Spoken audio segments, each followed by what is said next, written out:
এ মুশরিক, কোন সন্দেহ ছাড়া মুশরিক, 100 একজন হিন্দু, আর ওর মাঝে কোনো পার্থক্য নাই। ওর ওয়াজ শোনা তো দূরের কথা, ও যদি মুরগি জবাই করে খাওয়া হালাল হবে না, জায়েজ হবে না। ফতোয়া দিয়ে দিলাম, যতদিন পর্যন্ত ও তওবা না করবে আর এই বক্তব্য উদ্ধ না করবে, ততদিন পর্যন্ত তাকে মুসলমান বললে পারে সে নিজে কাফের হয়ে যাবে, কারণ সে মুসলমানই নাই। আল্লাহ তাকে হেদায়েত দান করুন, দোয়া করি। অথচ বাংলাদেশে সে বক্তা, সুনামধন্য বক্তা, আইলি মাঠে জায়গা দিতে পারবেন না। এই যে বোকা বাঙালি আমরা, হুচুকে বাঙালি। আল্লাহ আমাদের বুঝার তৌফিক দান করুন। শেখ আকরামুজ্জামান বিন আব্দুল সালাম ভুল করেছেন, ভুল স্বীকার করেছেন। এটা হচ্ছে বাণী সন্তানের চরিত্র, আদম আলাইহিস সালামের বৈশিষ্ট্য। তিনি ভুল করেছিলেন, আবার উনি আল্লাহর কাছে ভুল স্বীকার করেছেন, ক্ষমা চেয়েছেন। এটা হয়ে গেল, মামলা শেষ এখানে। বুঝেছেন না বুঝেন নাই? হ্যাঁ, মাদ্রাসার জন্য টাকা দেন ভাই, টাকা দেন, বলেন আল্লাহ। মসজিদে জুমার 2 রাকাত ফরজ নামাজ পড়ার শেষে সুন্নাত পড়ে যাওয়া উচিত না বাড়িতে পড়তে হবে, এটা আপনি বলে দিন। দেখেন, হাদিসে যেটা আছে রাসূলুল্লাহ সাল্লাল্লাহু আলাইহি ওয়াসাল্লাম থেকে পাওয়া যায়, এক হাদিসে আছে 4 রাকাত, জুমার সালাতের পরে 4 রাকাত পড়ে। কয় রাকাত? 4 রাকাত। আর এক হাদিসে আছে 2 রাকাত, মাত্র 2 রাকাত। ঠিক আছে। এখন ওলামায়ে কেরাম বলছেন এটার কেমনে কি করা যায়, ব্যাখ্যা কি? তখন যিনি বর্ণনা করছেন তিনি কে? দেখছেন যে 4 রাকাতের কথা যিনি বলেছেন তিনি হচ্ছেন রাসূলুল্লাহ সাল্লাল্লাহু আলাইহি ওয়াসাল্লামের ঘরের মানুষ, আর যিনি 4 রাকাতের কথা বলেছেন তিনি হচ্ছেন পুরুষ মানুষ, রাসূলুল্লাহ সাল্লাল্লাহু আলাইহি ওয়াসাল্লামের বাইরের মানুষ, মসজিদের মানুষ। তখন ওলামায়ে কেরাম এই গবেষণা করে বের করলেন যে বাড়িতে পড়লে 2 রাকাত পড়বে, আর মসজিদে পড়লে 2 করে 4 রাকাত পড়বে। বুঝেছেন এবার কথা? তাহলে জুমার পরে সুন্নাতটা মসজিদে পড়ারও হাদিস আছে, বাড়িতে পড়ারও হাদিস আছে। কথা বুঝেছেন? আর বাকি 5 ওয়াক্ত সালাতের যে সুন্নাতগুলো, তাহাজ্জুদের সালাত, নফল সালাত, এগুলো বাড়িতে পড়া হলো উত্তম, বাড়িতে পড়া ভালো। রাসূল সাল্লাল্লাহু আলাইহি ওয়াসাল্লাম বলেছেন, লা তাজআলু বুয়ুতাকুম কুবুরা, তোমাদের বাড়িকে কবর স্থান বানায়ো না। কবরে নামাজ পড়া হয় না, সালাত পড়া হয় না, এমনি ভাবে বাড়িকে সালাত নামাজ মুক্ত করিও না, ওখানে সালাত পড়িও। বুঝেছেন কথা? কাজী ফরজ সালাত জামাতে পড়া ফরজ বা ওয়াজিব, আর সুন্নাত গুলো বাড়িতে পড়বেন যাতে কবরে পরিণত না হয় বাড়িটা। আল্লাহ যেন বরকত দান করেন। ঠিক আছে? আল্লাহুম্মা। প্রতি রাতে জিন জাতি কিভাবে, নাকি পৃথিবীতে জিন জাতি কিভাবে এবং কোথায় বসবাস করে এবং কি খায়, তাদের খাদ্য কি, এ বিষয়ে আপনি বলে দিন। কেন ভাই, একবার জিনের ওয়াজ করছিলাম এই জন্য নাকি? হ্যাঁ, পরে আবার জিন হুজুর নাম রেখে দিবেন না তো? জিনের প্রকৃত তথ্য আলহামদুলিল্লাহ আমার কাছে আছে, কারণ আমার জিনের সাথে কয়েকবার কথা হয়েছে। আলহামদুলিল্লাহ, ভালো জিন, নেককার জিন, পরেজগার জিনের সাথে আমার কথা হয়েছে, কয়েকবার কথা হয়েছে। আমরা যা খাই তা তারাও খায়। বুঝেছেন? মানুষ যা খায় তারা তাই খায়। যেগুলা পচা জিন, হিন্দু, কাফের, মুশরিক, মুনাফিক যারা, তারা এই যে আমাদের দেশে সাঁওতাল আছে না, এরা কি খায়? বিজি খায়, ইঁদুর খায়, খায় না? যেগুলো আমরা খাই না, শোয়ার খাই, খিঞ্জির খাই, আরো কিছু খাই। তো ওদের মধ্যে এইগুলো সব খায়। হালাল হারাম যেমন আমাদের মাঝে আছে, ওদের হালাল হারাম আছে। মুসলমান যারা, তারা আমাদের মতো পাক পবিত্র খাবার খায়, যা খায় আমরা তাই খাই। এক একটা জিন 60 আপনার ফিট উঁচা। এখনো যারা জিন বেঁচে আছে এরা 60 ফিট উঁচা, 60 আদম আলাইহিস সালামের মতো 60 ফিট উঁচা, এবং আমাদের মতই তাদের বসবাস। আপনার বাড়িতে আছে, মাদ্রাসায় আছে। আর শয়তান যে জিন, এদের বসবাস বেশিরভাগই টয়লেটে। শয়তান জিন যেগুলো খারাপ জিন, এরা খালি ক্ষতি করার তালে থাকে, দোয়া পড়ছে না, পড়ে না। এই মুলিম এবার দোয়া পড়েনি, একে ধর। ঠিক আছে? এই জন্য মা বোনদেরকে শয়তানে বেশি ধরে, কারণ ওরা দোয়া পড়ে না, ওরা একটু অলস বেশি হয়। অনেক যারা অলসতা করে গাছে জঙ্গলে সঙ্গলে যেখানে সেখানে বসে যায়, ওদেরকে জিন ধরে। কিন্তু যে মহিলা পাক পবিত্র থাকে, দোয়া কালাম পড়ে, ওকে কখনো জিন ধরবে না। যদি ধরে তো ভালো জিন ধরবে, খারাপ ধরবে না। আর শয়তান জিন যেটা ইবলিস শয়তান, এর সিংহাসন হচ্ছে সাগরে। কোথায়? সাগরে তার সিংহাসন আছে, এটা স্পষ্ট হাদিসে আছে। ও সাগরের সিংহাসন আছে। সারা রাতের ডিউটি যারা পালন করবে, সকালে আর একটা ডাকবে, আই তুই কি করেছিস? কয়েছে মাহফিল থেকে একজনকে উঠে রেল লাইনে পাঠিয়ে দিয়েছিলাম। তুই কিচ্ছু করেছিস না, যা হট। আর তুই কি করেছিস? এই করেছি, ওই করেছি, তুই হট। তাহলে একজন কবে আমি এক কাজ করেছি, স্বামী স্ত্রীর সাথে গন্ডগোল লাগিয়ে দিয়েছি, ছোট্ট একটা জিনিস না, গন্ডগোল লাগিয়ে একজনকে তালাক দিয়ে দিয়েছে। স্বামী স্ত্রীকে তালাক দিয়ে দুজনকে ভাগাইছে দুই জায়গাতে। তুই আই আচ্ছা, কাছে বসাইয়া ওরে আদর করে উপহার দিবে, এই তুই হরে আমার সব থেকে ভালো চামচা। বুঝেছেন? থাকার জায়গা তাদের কোথায়? বুঝেছেন? রাজ সিংহাসন বানাইছে সাগরে ইবলিস শয়তানে, ওখান থেকে রাজত্ব চালায়। আর চালা পেলা গেল আপনাদের আমাদের সাথে সাথে ঘুরে বেড়িয়েছে। ওই যে কইছে, এই সারা জীবন তো ওয়াজ শুনিস, আজকে ওয়াজ শুনতে হবে, চা ওটা চা, চা বাদাম খাবো, জিলাপি খাবো। ওদিকে মামা তখন ফোন দিচ্ছে, করে তাড়াতাড়ি মাহফিল যে শেষ হয়ে গেল। তো ভাই একদম ঠান্ডা হয়ে গেছে ভাই। আচ্ছা যাক, গলা যদি বসে যায় তাহলে তো শেষ। 9 তারিখ পর্যন্ত চালাইতেই হবে। আল্লাহ যেন তৌফিক দান করেন, বলেন আল্লাহুম্মা আমিন। লং লং, এটা লং লবণ্য, বুঝেন তো? চাউলের মতো খেতে হয়, চাউলের মতো না খাইলে গলা চলবে না। এবার বুঝেছেন তো নাকি? খায় আমাদের মতো। তবে যারা এই যে বললাম যে কাফের জিন, তারা হাড্ডি খায়, কয়লা খায়, গোবর খায়, ওদের পাক পবিত্র কিচ্ছু না, যা পাই তা খায়। ঈদের নামাজ কত তাকবীরে? মহিলারা কি ঈদের নামাজ ঈদগাহে আদায় করতে পারবে? এগুলো আশ্চর্য প্রশ্ন তো দেখছি। ঈদের সালাত 12 তাকবীরে, গুনেন ভালো করে, 12 তাকবীরে, 10 তাকবীরে, 8 তাকবীরে, 6 তাকবীরে, 4 তাকবীরে, কয়টা কয়টা বললাম? 5টা, মোট 10টা আছে। নাইলুল আওতার নামে ইমাম শাওকানি রাহিমাহুল্লাহ একটা বই আছে, হাদিসের ফিকহ স্টাইলে লেখা। এই বইয়ের মধ্যে 10টা মত উল্লেখ করেছেন। 2 তাকবীরে, 2 তাকবীরও আছে। সুতরাং যে যত তাকবীরে পড়বে তত ভালো, যত মানে যত বেশি তাকবীরে পড়বে তত ভালো। তাকবীর মানে কি? আল্লাহর বড়ত্ব বর্ণনা করা। আল্লাহর বড়ত্ব বর্ণনা করার যেখানে সুযোগ আছে 12 বার, সেখানে আপনি যদি বলেন যে আমি 4 বার করবো, তা আল্লাহ খুশি হবে না নারাজ হবে? কমন জিনিস এটা। দলিল ছাড়াই আল্লাহর বড়ত্ব বর্ণনা করার জন্য হচ্ছে ঈদের মাঠ। ওয়ালি তুকাব্বিরুল্লাহ আলা মা হাদাকুম, কোরআনই স্পষ্ট বলেছে আল্লাহর বড়ত্ব বর্ণনা করার উদ্দেশ্য। সুতরাং বেশি তাকবীরের সালাত পড়া ভালো। তবে 10টা মত আছে, 10টাতেই আপনার জায়েজ আছে। মক্কা মদিনা গোটা আরব দেশে 12 তাকবীরের সালাত পড়ে। বুঝেছেন কত তাকবীর? এবার আপনি যদি বলেন যে না আমরা বেশি বুঝি, তাহলে বুঝেন মহিলারা ঈদের মাঠে যেতে পারবে মানে? উম্মাহাতুল মুমিনিনদের থেকে ভালো মহিলা পৃথিবীতে আর কে আছে? মা, আমাদের মা রাসূল সাল্লাল্লাহু আলাইহি ওয়াসাল্লামের স্ত্রী যারা ছিলেন, তারা সব থেকে দামি নারী না পৃথিবীর?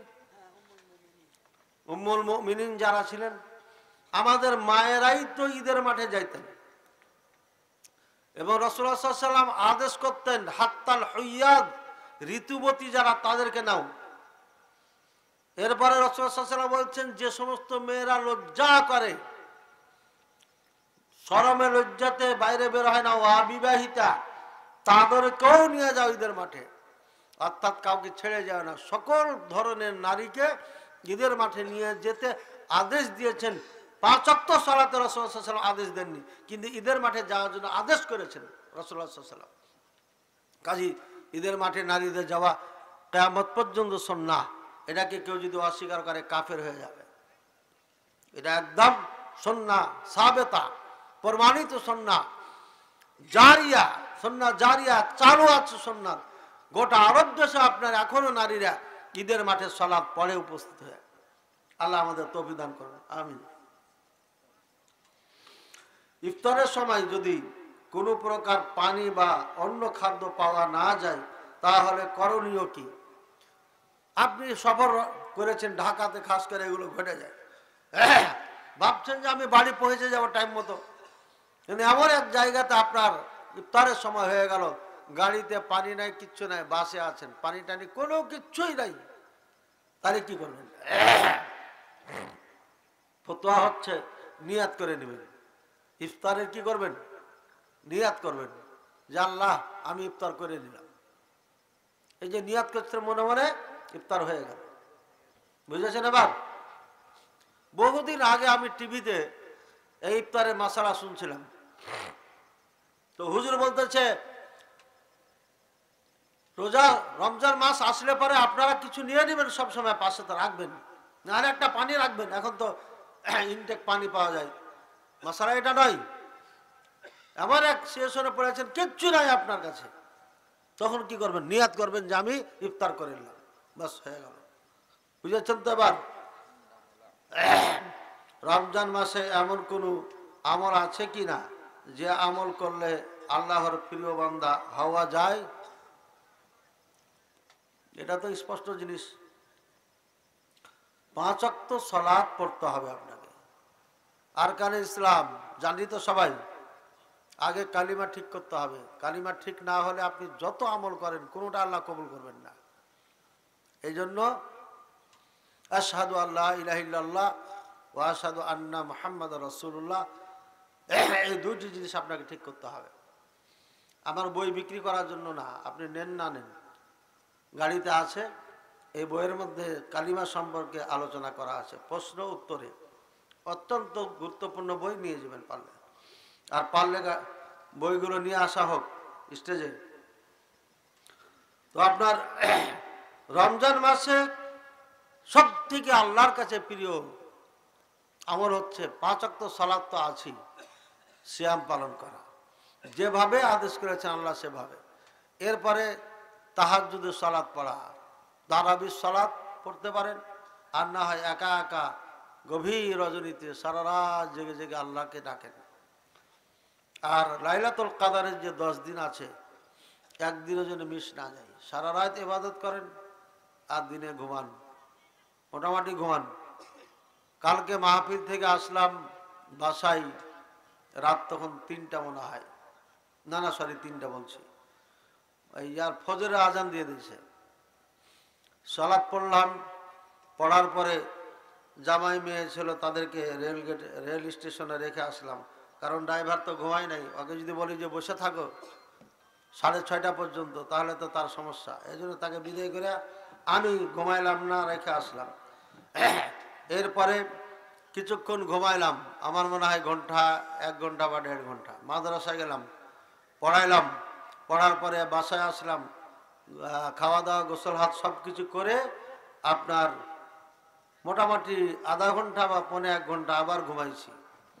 উঠে আসরের সালাত পড়েছি, পড়ে ধীরে ধীরে আপনাদের এদিকে রওনা করেছি। সব মিলে যোগ করলে পারে 2.5 ঘন্টার থেকে 3 ঘন্টা ঘুম হয়েছে। চলতি আছে প্রতিদিনই প্রায় এরকম, হয়তো কখনো 5 ঘন্টা সময় সুযোগ পাইলে, আর না হলে না।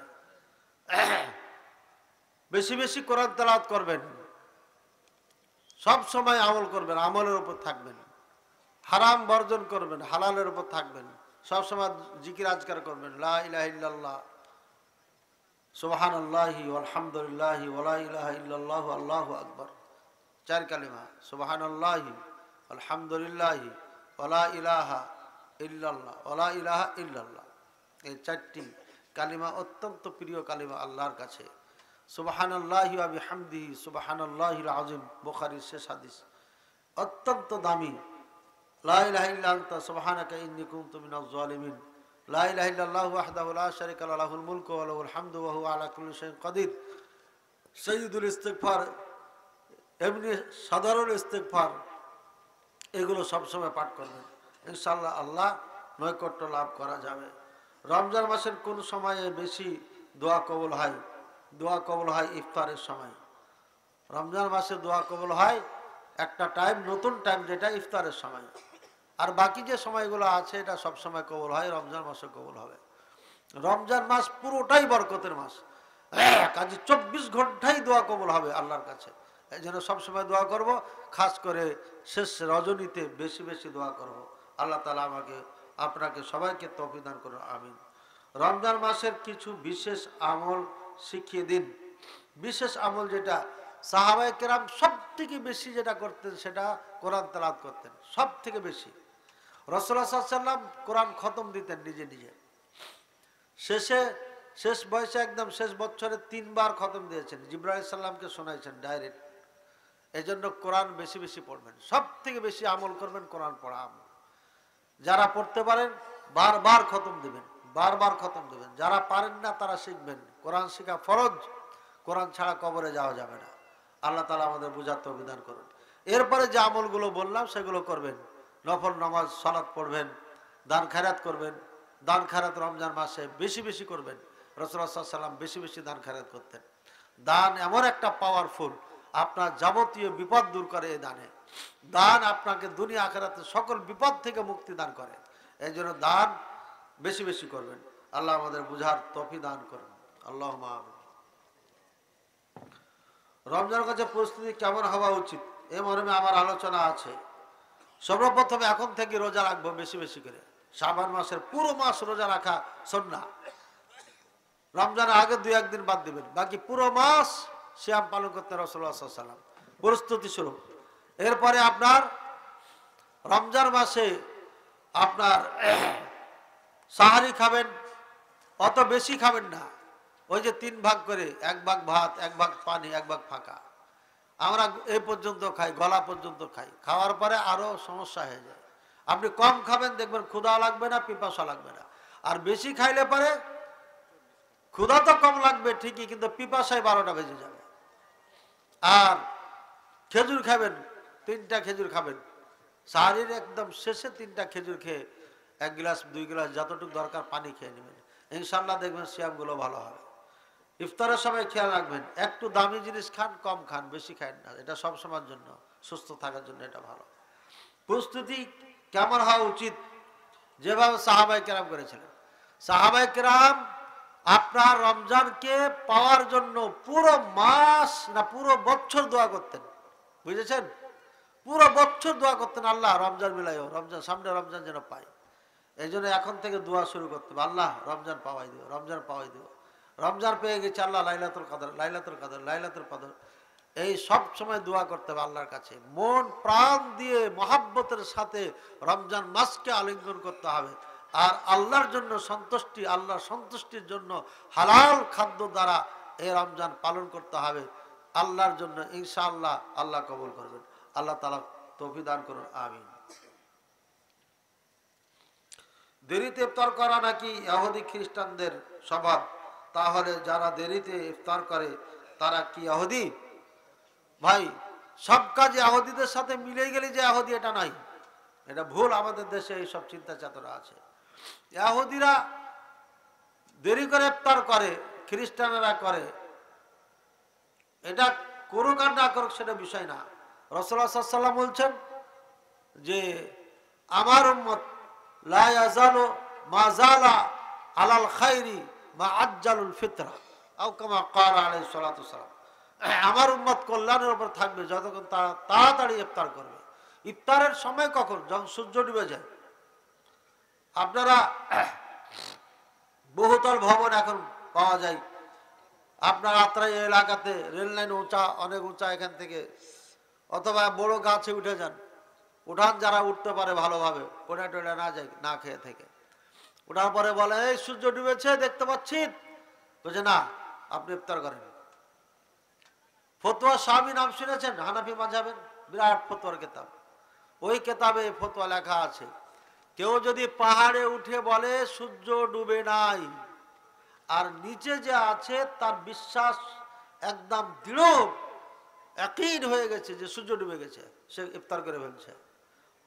আর পাহাড়ের উপরে যে আছে সে দেখছে আপনার সূর্য ডুবে নাই, সে বসে আছে, বিশাল উঁচু পাহাড়, আপনি তার সাথে সম্পর্ক নাই, পরিচয় নাই, সে ইফতার করার জন্য বসে আছে, সূর্য ডুবে নাই তাই, আর এ বিশ্বাস হয়ে গেছে যে সূর্য ডুবে গেছে, নিঃসন্দেহে ইফতার করে ফেলছে, এর রোজা হয়ে যাবে।